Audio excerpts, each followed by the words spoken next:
Ce texte, je vous invite à ouvrir votre Bible à l'Épître aux Romains, chapitre 9, versets 1 à 23.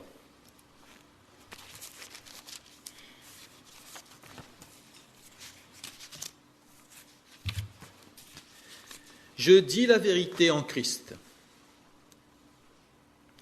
Je ne mens point. Ma conscience m'en rend témoignage par le Saint-Esprit. J'éprouve une grande tristesse et j'ai dans le cœur un chagrin continuel.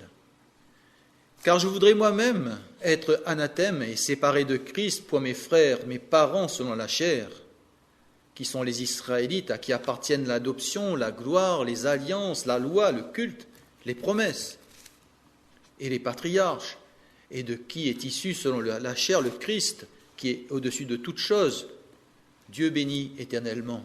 Amen. Ce n'est point à dire que la parole de Dieu soit restée sans effet, car tous ceux qui descendent d'Israël ne sont pas Israël. Et bien qu'ils soient la postérité d'Abraham, ils ne sont pas tous ses enfants. Mais il est dit, en Isaac, tu auras une postérité appelée de ton nom. C'est-à-dire que ce ne sont pas les enfants de la chair qui sont enfants de Dieu, mais que ce sont les enfants de la promesse qui sont regardés comme la postérité. Voici, en effet, la parole de la promesse. Je reviendrai à cette même époque et Sarah aura un fils. Et de plus, il en fut ainsi de Rebecca, qui conçut seulement d'Isaac, notre père, car les enfants n'étaient pas encore nés et ils n'avaient fait ni bien ni mal, afin que le dessein d'élection de Dieu subsiste sans dépendre des œuvres et par la seule volonté de celui qui appelle. Quand il fut dit à Rebecca, l'aîné sera assujetti au plus jeune, selon qu'il est écrit, j'ai aimé Jacob et j'ai haï Ésaïe. Que dirons-nous donc? Y a-t-il en Dieu de l'injustice? Loin de là. Car il dit à Moïse, je ferai miséricorde à qui je fais miséricorde, et j'aurai compassion de qui j'ai compassion. Ainsi donc, cela ne dépend ni de celui qui veut, ni de celui qui court, mais de Dieu qui fait miséricorde. Car l'Écriture dit à Pharaon, je t'ai suscité à dessein pour montrer en toi ma puissance, et afin que mon nom soit publié par toute la terre. Ainsi, il fait miséricorde à qui il veut, et il endurcit qui il veut. Tu me diras, pourquoi blâme-t-il encore? Car qui est-ce qui résiste à sa volonté? Ô homme, toi plutôt, qui es-tu pour contester avec Dieu? Le vase d'argile dira-t-il à celui qui l'a formé, pourquoi m'as-tu fait ainsi? Le potier n'est-il pas maître de l'argile pour faire avec la même masse un vase d'honneur et un vase d'un usage vil? Et que dire si Dieu, voulant montrer sa colère et faire connaître sa puissance, a supporté avec une grande patience des vases de colère prêts pour la perdition? Et s'il a voulu faire connaître la richesse de sa gloire envers des vases de miséricorde qu'il a d'avance préparés pour la gloire?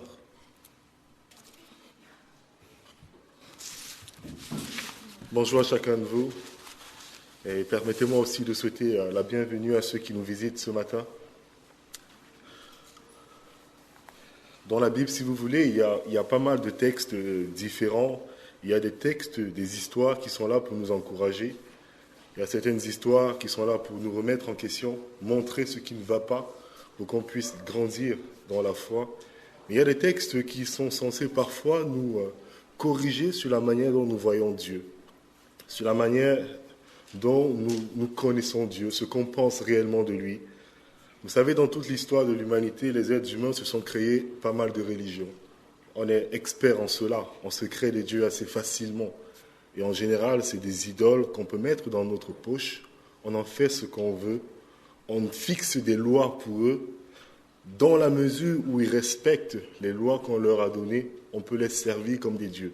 C'est très facile en tant qu'être humain de faire ça. On se crée des systèmes religieux, on se crée des religions, parfois des religions où il y a un Dieu, des religions où il n'y a pas de Dieu, où Dieu, en fait, c'est l'univers. Parfois même, c'est tout récent, avec l'athéisme, des religions où il n'y a pas de Dieu, parce que ça rassure qu'il n'y ait rien en dehors de ce qui est matériel et physique. Nous sommes experts en cela. Mais ce qu'on va voir aujourd'hui, c'est qu'on va parler de la personne de Dieu, de la manière dont la Bible le présente et qu'est-ce que ça change pour nous. Souvent dans la Bible parle de beaucoup de vérités souvent différentes. En général, c'est des vérités qui sont parallèles. Vous aurez une histoire, par exemple, où la Bible va montrer à travers l'histoire une leçon sur une vérité précise. Mais dans une autre histoire, elle va parler de la même chose, mais sous un autre angle de vue. Et c'est ce qu'on va essayer de faire aujourd'hui. C'est que Dieu, parfois, dit dans une histoire que l'être humain est libre de lever la main droite. S'il le veut, il est libre, il le fait volontairement. Mais dans d'autres histoires, la Bible nous dit que si on est capable de lever la main droite, c'est parce que Dieu a décidé qu'on le fasse. Et c'est donc un pan de cette vérité qu'on va voir ce matin avec ce titre, « Le Dieu qui élit est-il injuste ?» Si vous vous rappelez, nous sommes dans l'épître de Paul aux Romains, le chapitre 9, et nous avons donc commencé avec Israël dans le plan de Dieu. Et si vous vous souvenez, l'argument de Paul était que tout Israël n'est pas Israël. Quand Dieu avait promis sauver Israël, il ne parlait pas de la nation juive qu'on connaît aujourd'hui. Ce n'est pas une histoire politique. Paul dit le vrai Israël est un Israël qui est spirituel. C'est pour ça qu'il dit tout Israël n'est pas Israël. Pour être tous des descendants physiques d'Abraham, ne sont pas tous ses enfants dans un sens spirituel.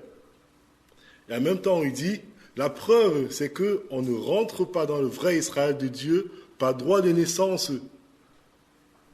Dieu choisit même parmi les enfants d'Abraham qui est dans le vrai Israël et qui ne l'est pas.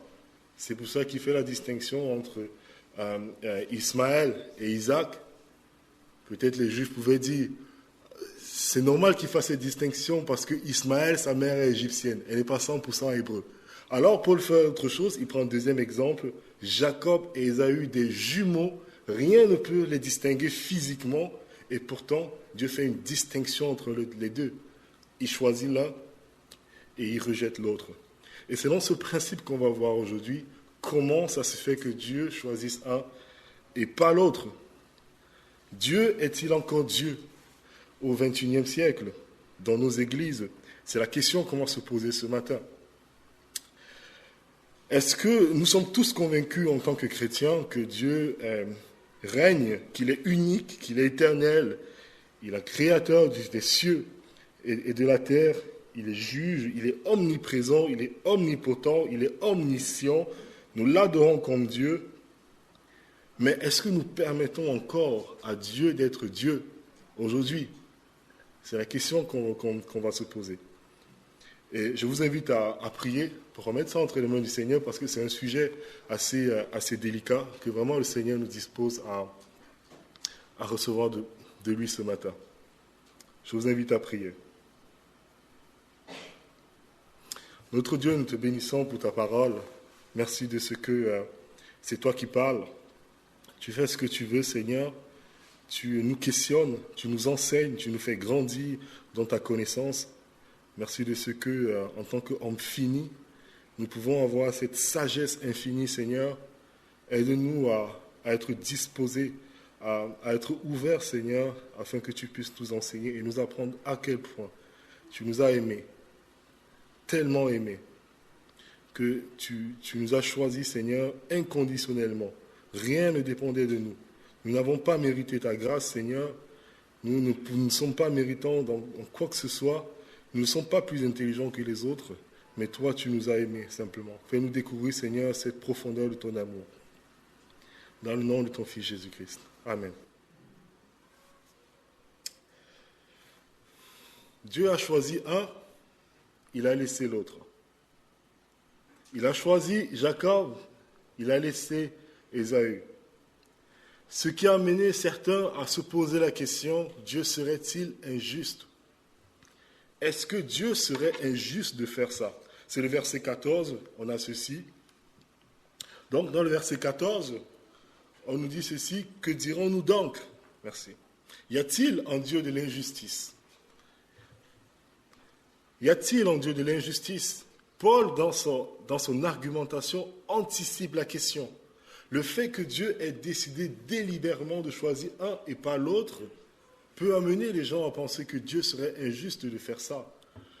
Dans notre culture, où on aime bien tout homogénéiser, on aimerait que ce soit exactement la même chose pour tout le monde, qu'il n'y ait pas de dissidents en quelque sorte. Et normalement, naturellement, on se demande, est-ce que Dieu serait injuste ? Est-ce que ce ne serait pas injuste de traiter deux personnes de manière différente ? En plus, Paul ajoute en disant, quoique les enfants ne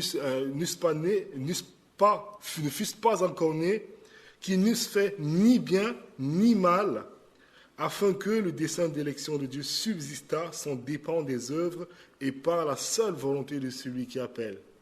Ces enfants n'avaient encore fait ni bien ni mal. Rien. Ils n'avaient même pas encore eu le temps de raisonner, de prendre une quelconque décision. Que Dieu avait déjà fait un choix. C'est une question pour vous ce matin. Si vous êtes croyant, pourquoi est-ce que vous avez cru en Christ ? C'est une question à laquelle vous devez répondre.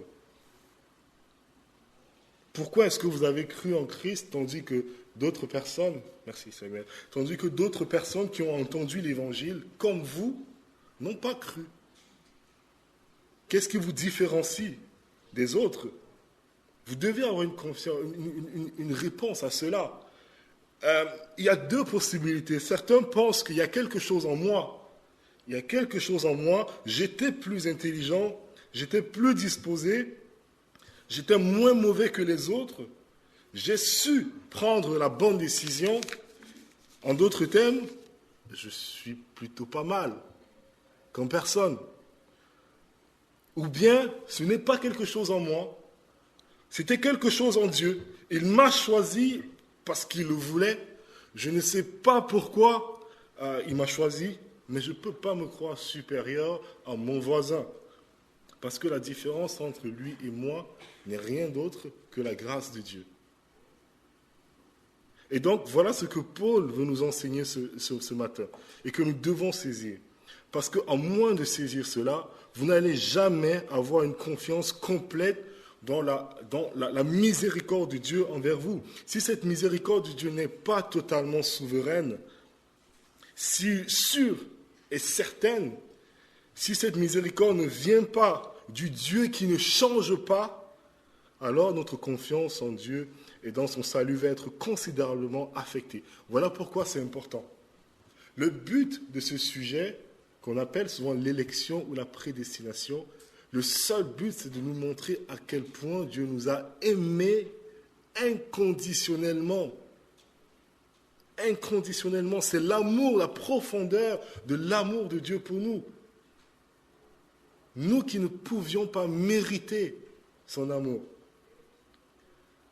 J'ai une question pour vous. Est-ce que le fait que Dieu puisse traiter deux personnes coupables de manière différente, est-ce que ça vous dérange ? Si nous sommes honnêtes, ça dérange un peu quand même. C'est très dur à accepter, humainement parlant. Et c'est ça dont il est question. Deux personnes déjà condamnées, il n'y a rien à faire. Jacob, comme Ésaü, c'est les pécheurs. Il n'y a rien à faire, ils sont déjà condamnés. Ils sont autant coupables, mais Dieu décide de fixer son amour sur Jacob et pas sur Ésaü.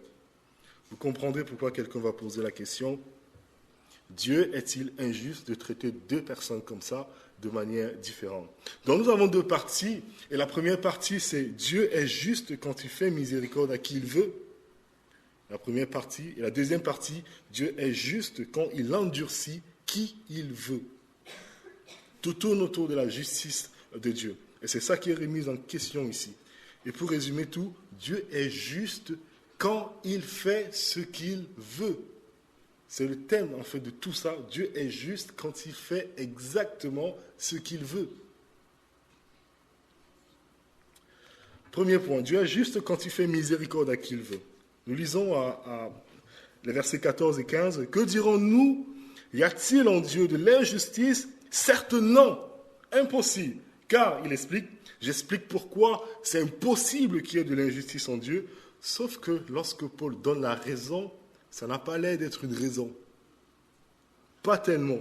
Il a l'air de redire simplement que Dieu est souverain. Regardez la suite.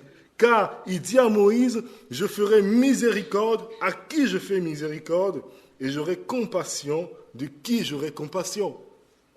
Est-ce que ça vous satisfait comme réponse, ça? Ça n'a pas l'air d'être une raison, mais je vous assure que c'est bien une raison. Et nous allons essayer de comprendre ça. Il y a deux clés pour comprendre ce verset. La première chose, c'est que Paul est en train de citer un verset dans l'Ancien Testament, dans l'Exode 33, que nous allons lire tout à l'heure. Pour lui, c'est tout simplement, cette citation est la raison pour laquelle Dieu est juste quand il fait miséricorde à l'un et pas à l'autre. C'est une raison. Nous allons voir ce contexte. Et la deuxième clé, c'est la manière dont Paul comprend la justice. Qu'est-ce que la justice? Qu'est-ce que ça veut dire d'être juste ou injuste? Aujourd'hui, dans un siècle qu'on appelle postmoderne, chacun établit ses propres règles, ses propres normes de justice ou pas. Dès que ça ne me plaît pas, c'est injuste. Mais qu'est-ce que la justice? Est-ce qu'il y a une justice en dehors de nous ou bien c'est nous qui faisons la justice? C'est la question qu'on va se poser. Qu'est-ce que la justice selon Paul? Donc, la première chose, le contexte de ce verset. Comment comprendre ça? Exode 33. Si vous vous rappelez, dans Exode 33, c'est l'épisode du veau d'or, ce peuple qui se fabrique un dieu. Et puis on a l'intercession de Moïse en faveur de ce peuple. Puis Moïse fait cette requête assez étrange à Dieu. Il dit à Dieu, fais-moi voir ta gloire. Qui es-tu? Comment es-tu?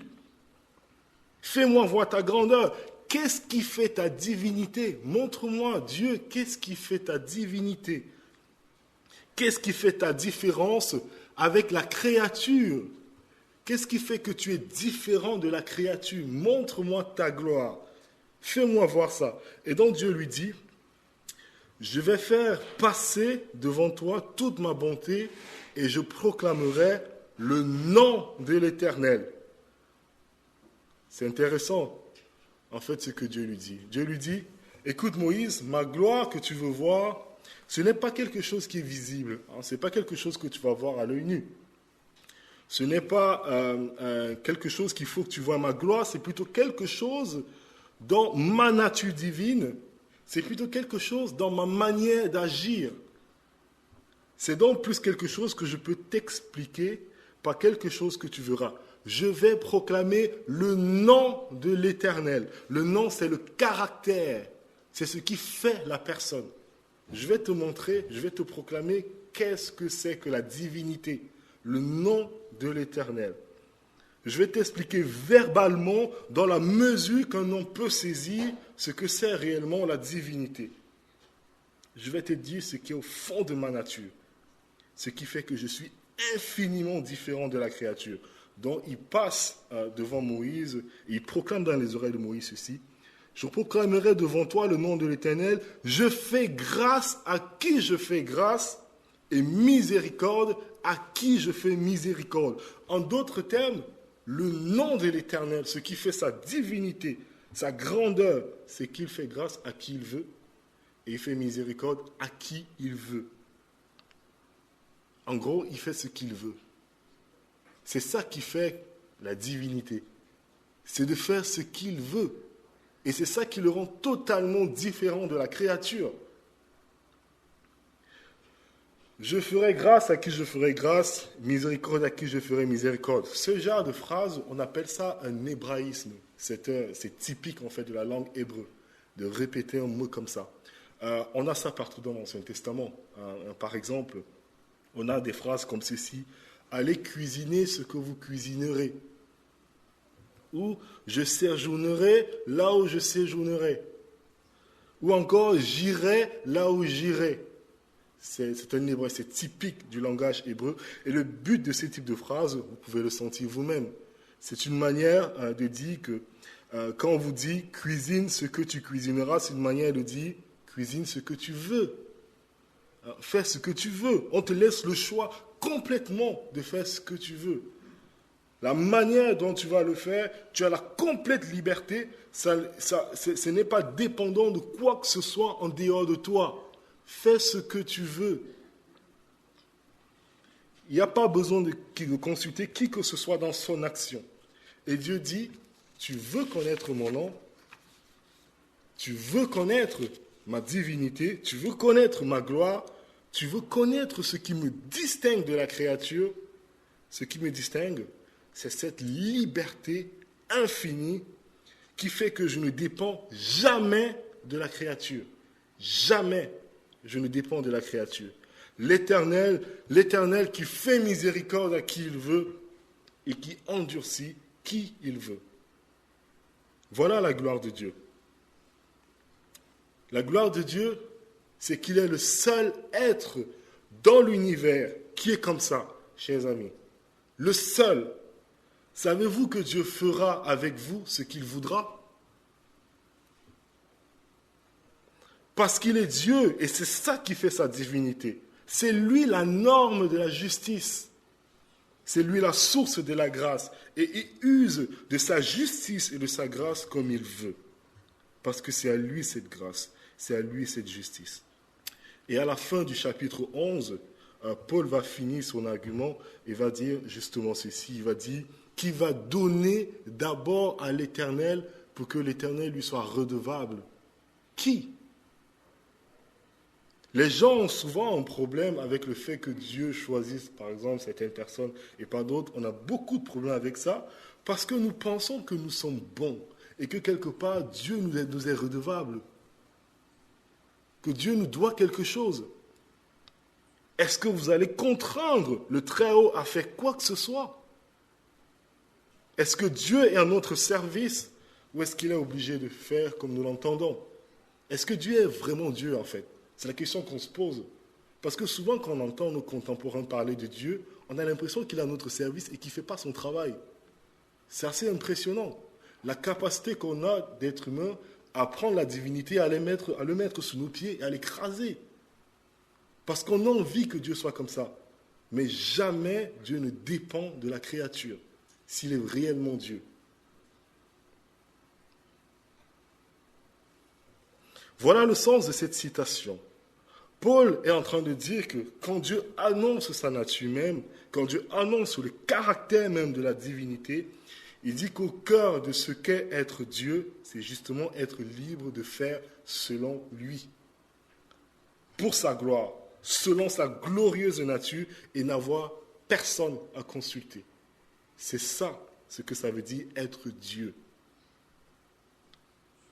Si Dieu est en train d'agir selon sa nature même, comment est-ce qu'il peut être injuste? Ça ne peut pas être injuste parce que c'est le cœur même de ce qu'il est, cette liberté glorieuse. Pour Paul, c'est complètement logique comme manière de penser. C'est pour ça qu'on a l'impression qu'il ne donne aucun argument. C'est complètement logique.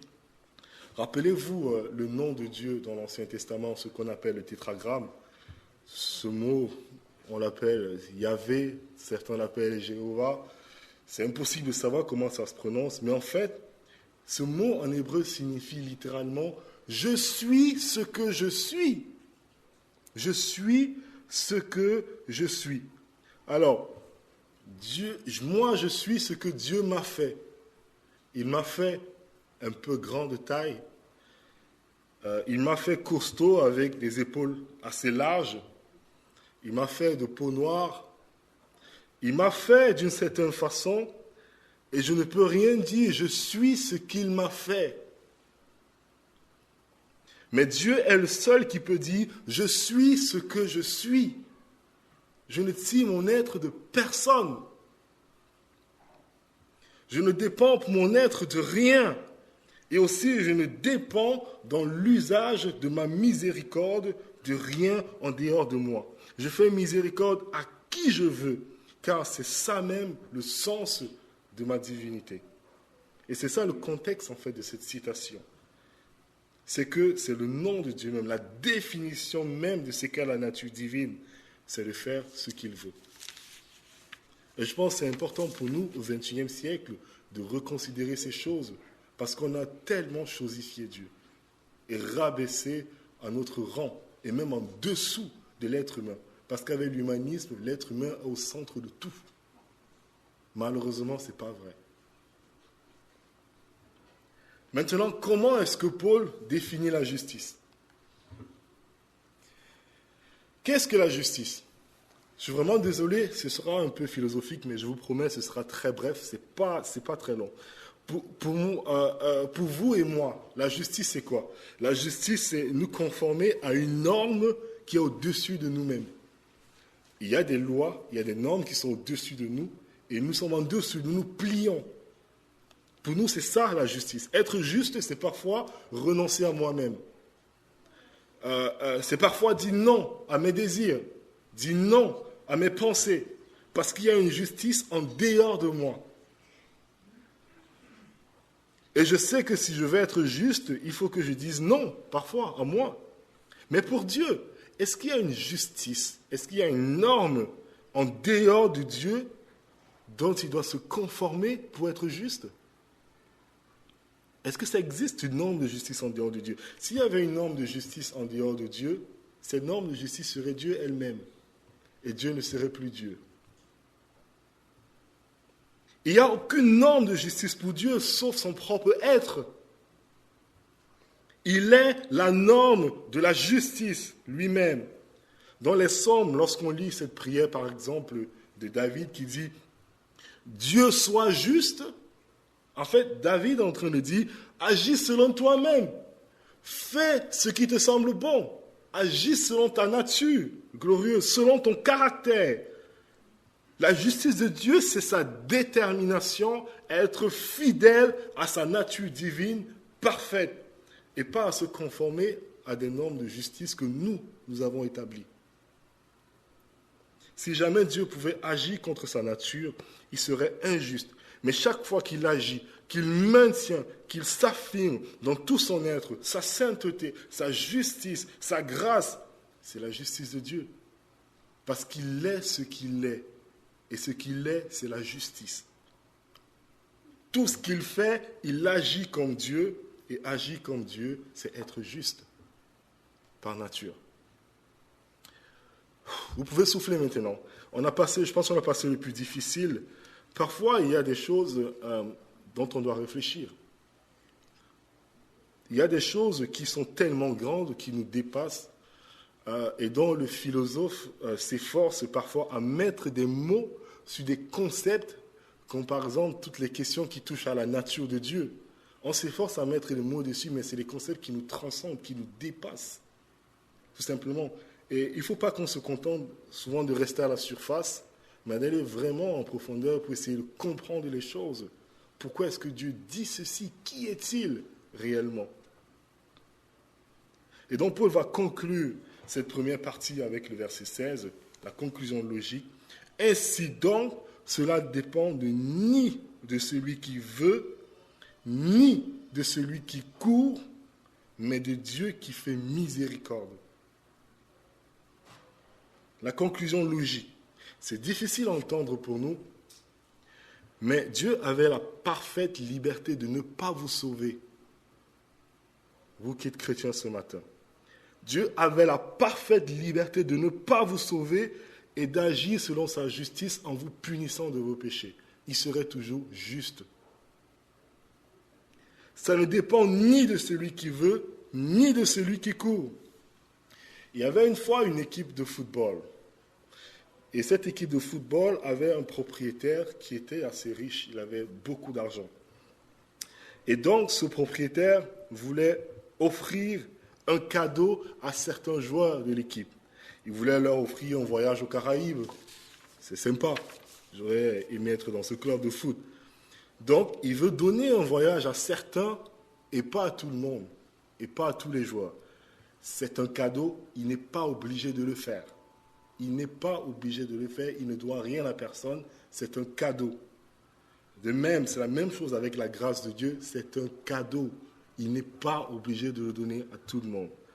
Alors, il y a deux moyens de faire s'il veut offrir ce voyage à certains joueurs. La première possibilité, c'est de dire, écoutez, je vais offrir ce voyage à tous ceux qui veulent aller aux Caraïbes. Vous allez me dire, tout le monde voudrait aller. Mais non, ce n'est pas le cas. Tout le monde ne veut pas aller en vacances. Il y a des joueurs qui préfèrent rester avec la famille ou aller ailleurs. Mais tout le monde ne veut pas, et c'est pareil pour l'évangile. Tout le monde entend aujourd'hui, mais tout le monde ne veut pas de Dieu. Tout le monde ne veut pas de l'évangile. Et donc, si ce propriétaire donne les billets à ceux qui veulent, il n'a plus aucun contrôle. Il y a une sélection de joueurs qui va se faire pour aller aux Caraïbes, mais le propriétaire n'a aucun contrôle dessus. Il ne sait pas qu'il va aller. Il n'a plus de liberté dessus. En fait, il dépend des joueurs et de leur volonté d'y aller ou pas. Mais Dieu n'est jamais dépendant d'aucun homme. Jamais. Il n'est jamais dépendant de rien en dehors de lui. C'est ça, être Dieu. Il a toujours une centaine de coups d'avance. Tout vient de lui, tout dépend de lui, mais lui ne dépend jamais de rien en dehors de lui. Cela ne dépend ni de celui qui veut. La deuxième possibilité, c'est qu'il dira, ok, tous ceux qui vont marquer au moins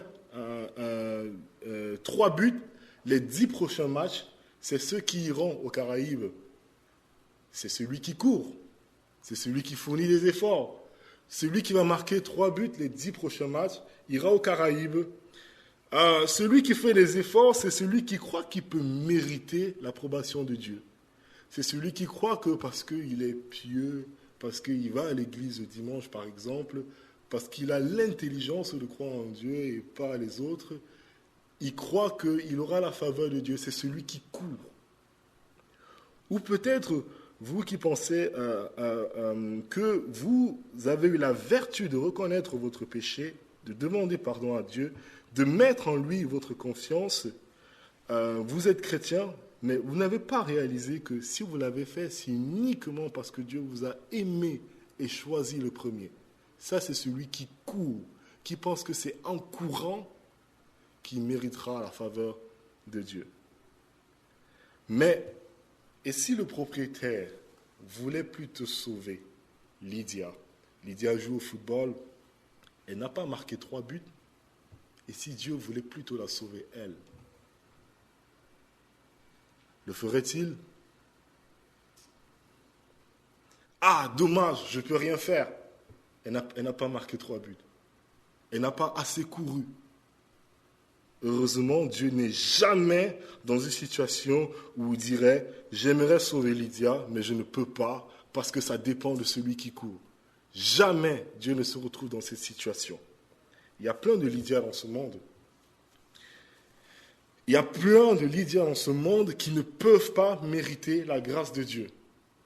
Et même chacun de vous ce matin, et même moi qui vous parle, nous ne pouvons pas mériter la grâce de Dieu. Je n'ai pas assez couru, je ne peux pas courir assez pour mériter la faveur de Dieu.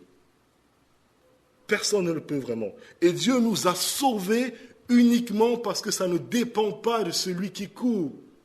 Ça ne dépend pas de celui qui court ni de celui qui veut, mais de Dieu qui fait miséricorde. Je sais à quel point ce texte peut être difficile, humainement parlant. Et peut-être que certains d'entre vous seront fâchés avec moi parce que j'ai dit ces choses. Mais je pense que si vous êtes chrétien, vous y croyez.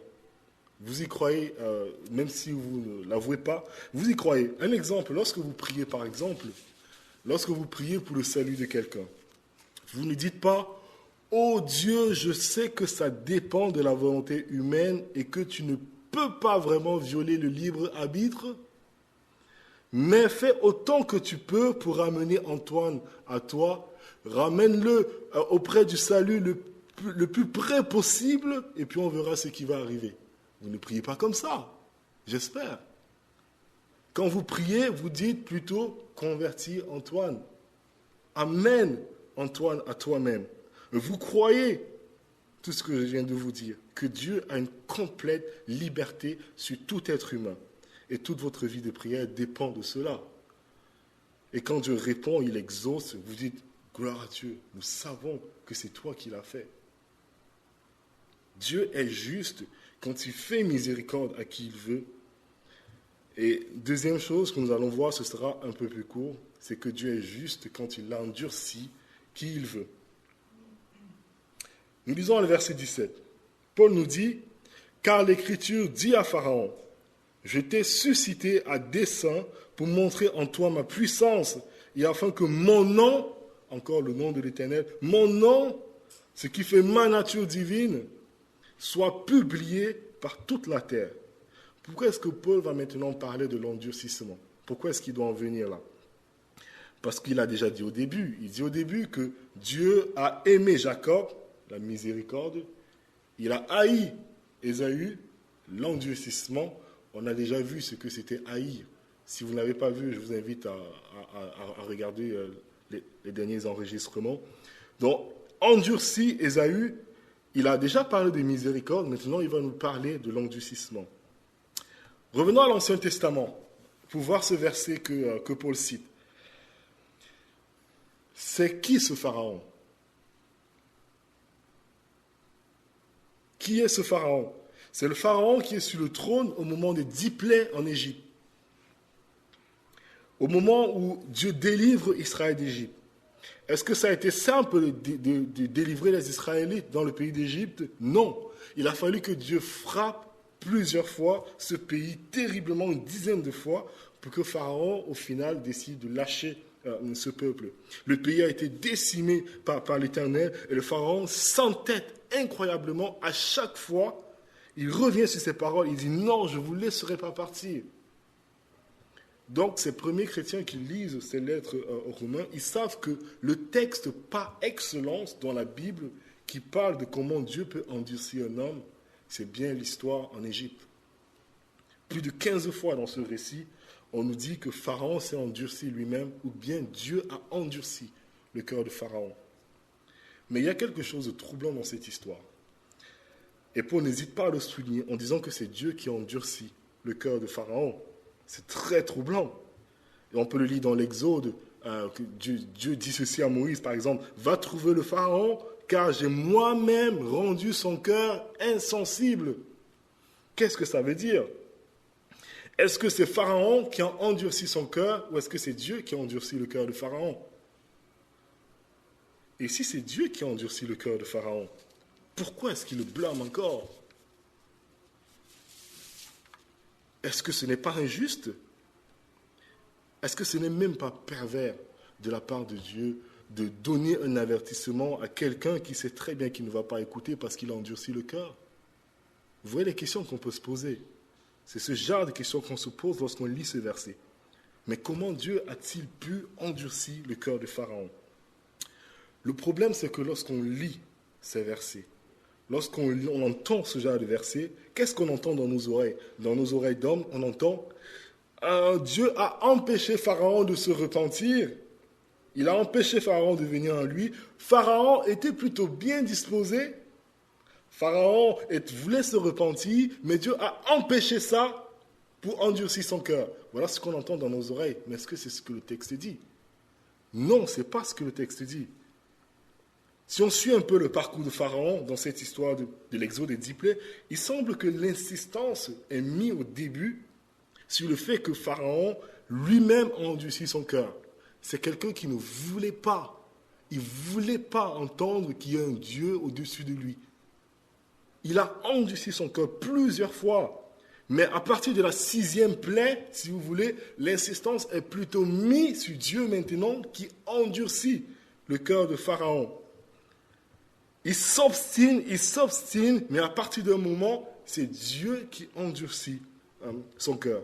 Comme s'il passait un certain point, Dieu livre simplement Pharaon à suivre le penchant mauvais de son cœur, à suivre le cours de son péché jusqu'à la destruction. Dieu a pour habitude, si vous voulez, dans sa grâce commune, à restreindre les effets du péché de l'homme. Si Dieu nous laissait à nous-mêmes tels que nous sommes réellement, il n'y aurait plus de planète aujourd'hui. Vous n'imaginez pas ce qu'on est capable de faire en tant qu'homme pécheur. Ce n'est pas la grâce de Dieu si encore on peut avoir une certaine bonté aujourd'hui à l'égard de nos proches, à l'égard, voilà, une certaine solidarité. C'est la grâce de Dieu. La Bible nous dit que c'est la grâce de Dieu qui restreint les effets de nos péchés.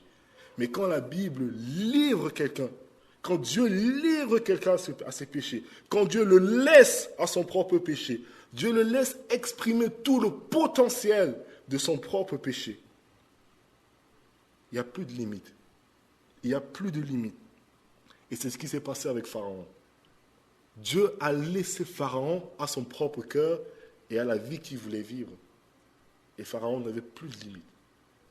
C'est ça ce que c'est qu'endurcir, c'est exactement l'image de l'argile et du potier que Paul nous donne dans ce texte que vous avez entendu. Le potier et l'argile. Si le potier veut endurcir l'argile, qu'est-ce qu'il fait? Il laisse l'argile. Il laisse, tout simplement. Et l'argile va durcir tout seul. Parce que c'est la nature de l'argile de durcir tout seul. Nous sommes des pécheurs. Et Dieu, dans sa grâce commune, nous garde d'exprimer tout le potentiel de ce malheur de péché qu'on peut exprimer. Et si Dieu a choisi certains morceaux d'argile pour y ajouter l'eau, le pétrir pour en faire quelque chose de bien, si Dieu a choisi de sauver certaines personnes alors que nous étions tous destinés à nous endurcir, si Dieu a choisi vous ce matin et d'autres chrétiens pour vous pétrir, faire de vous ses enfants, allons-nous l'appeler injuste alors que nous étions tous destinés à périr, à nous endurcir? Allons-nous traiter Dieu d'injuste d'avoir choisi des morceaux d'argile pour en faire des vases d'usage? Allons-nous condamner Dieu pour cela parce que nous avons créé nos propres normes de justice en disant à Dieu, écoute, tu dois pétrir tous les morceaux d'argile sans exception, sinon tu es injuste. Ô homme, qui es-tu? Nous devons réapprendre au XXIe siècle un peu plus de révérence devant Dieu. C'est quelque chose que nous avons oublié. On parle tout le temps de l'amour de Dieu, ce qui est vrai, comment Dieu nous a aimés. Dans notre génération, on entend partout, Dieu t'aime, il est mort pour toi, c'est vrai, la Bible le dit. Mais il y a quelque chose qu'on oublie souvent. C'est jusqu'où Dieu a dû aller pour nous parler d'amour. Derrière l'amour de Dieu, il y a une justice. Il a mis à mort son propre fils. Il a mis à mort son propre fils pour payer la dette de notre péché. Il a mis à mort son propre fils pour que vous n'ayez pas à la payer. Jusqu'où il a dû aller pour satisfaire sa propre justice. Lui qui est la norme de la justice. Sa justice qui dit, celui qui pêche mourra. Il met à mort son fils pour que vous n'ayez pas à vivre cela. Par amour pour nous, qu'il a aimé, qu'il a choisi et qu'il a pétri pour faire de nous ses enfants bien-aimés. Et comment répondons-nous à cela? Nous établissons nos propres normes de justice et nous déclarons Dieu injuste parce qu'il n'a pas pétri tout le monde. Quand on lit la réponse de Paul, on se dit, il est trop dur, souvent. Pendant longtemps, moi, j'ai fui ce texte. Je disais, c'est trop dur, c'est difficile à accepter. En plus, Paul ne donne pas vraiment d'arguments intéressants. Je trouvais ça très difficile. Et je pense que même si la question est légitime, nous devons nous poser des questions de ce genre. Est-ce que Dieu est vraiment juste quand il fait ça? Mais même si la question est légitime, c'est quand même absurde et inconcevable pour des hommes de penser de la sorte. Et je vais terminer ceci. Un jour, quelqu'un m'a posé cette question. Il m'a dit, si Dieu est bon, pourquoi est-ce qu'il ne voudrait pas sauver le maximum de personnes que possible? C'est une bonne question, n'est-ce pas? Si Dieu est bon, comme on le dit tout le temps, pourquoi est-ce qu'il ne voudrait pas sauver le maximum de personnes? Je pense que cette question arrive au cœur de ce texte, au cœur de cette affaire, parce que les gens aujourd'hui, et parfois même les chrétiens, pensent que obtenir le maximum de bien pour l'humanité c'est la norme en dehors de Dieu auquel il doit se conformer.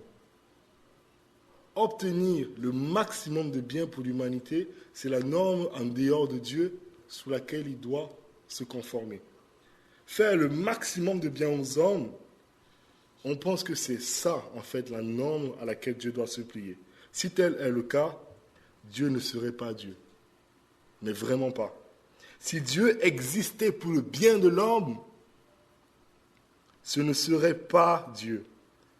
C'est l'homme qui serait Dieu.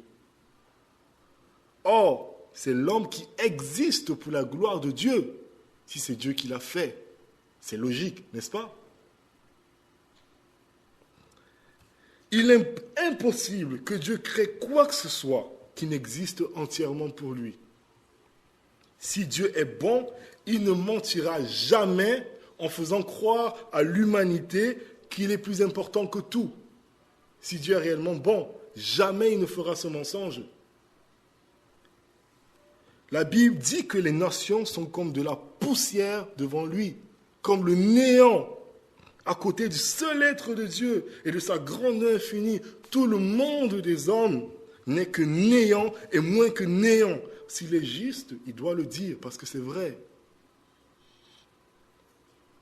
Il doit le dire, s'il est juste, que la chose la plus importante n'est pas l'homme. Ce n'est même pas le salut de l'homme, la chose la plus importante. Même pas.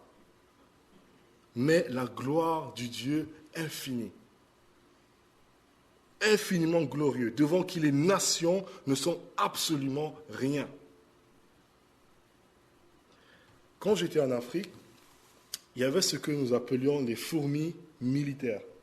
C'était les fourmis assez grandes avec des pinces, mais ces fourmis étaient capables de percer le carrelage de dessous et envahir les maisons. C'est assez incroyable. Telle une armée, ils se déplacent en rang. La majorité ne touche même pas le sol, tellement ils sont portés par d'autres. C'est assez incroyable, mais ils sont méchants. Méchants. Ils peuvent dévorer un poulet en même pas 5 minutes. C'est impressionnant.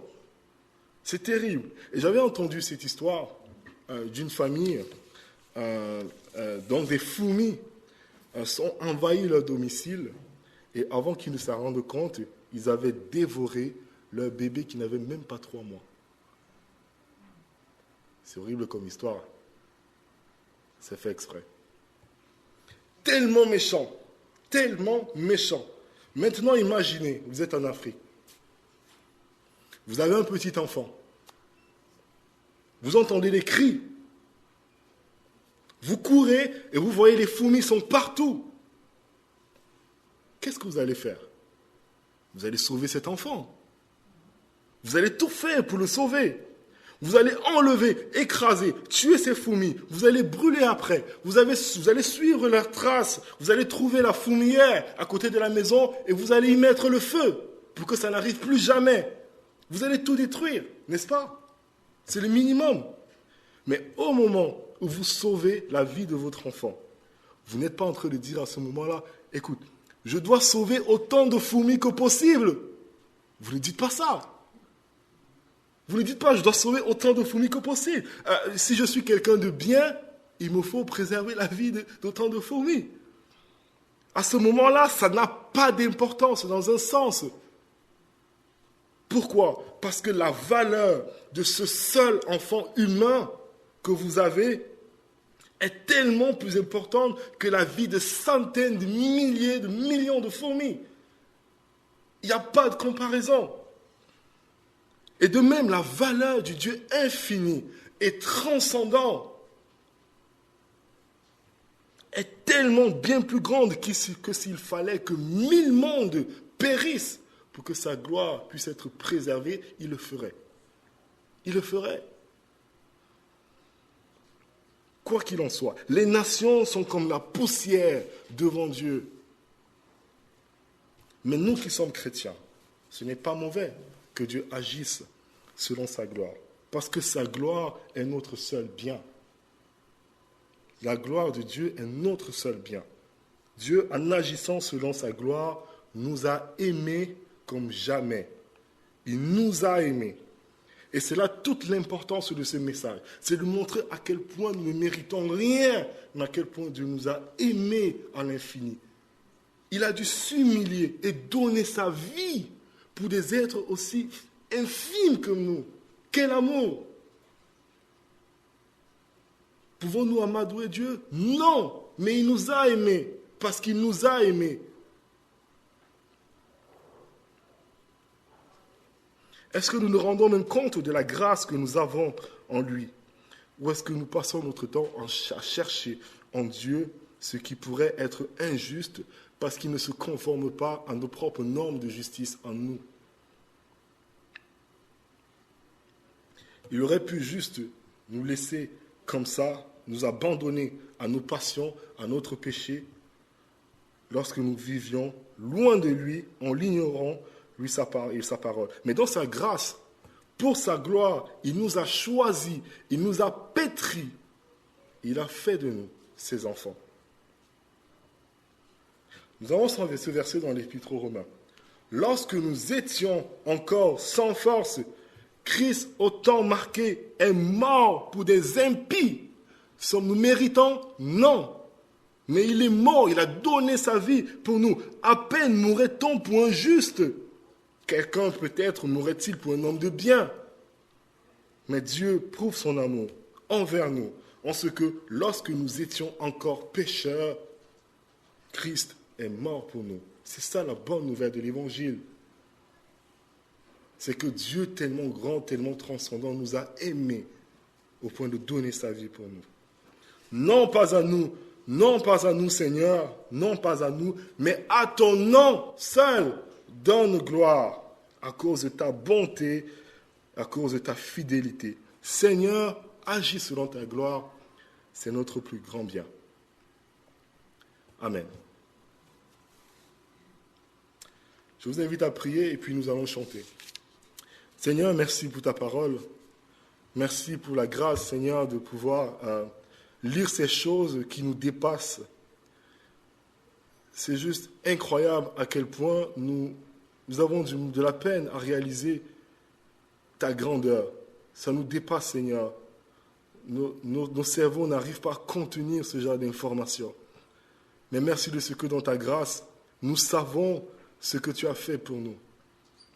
Lorsque nous étions encore tes ennemis, Seigneur, nous ne voulions pas de toi, nous te haïssions, nous vivions pour nous-mêmes, avec nos propres principes, comme si tu ne nous avais pas fait, comme si tu n'avais pas créé le monde dans lequel nous vivons en t'ignorant, Seigneur, tu nous as quand même aimés.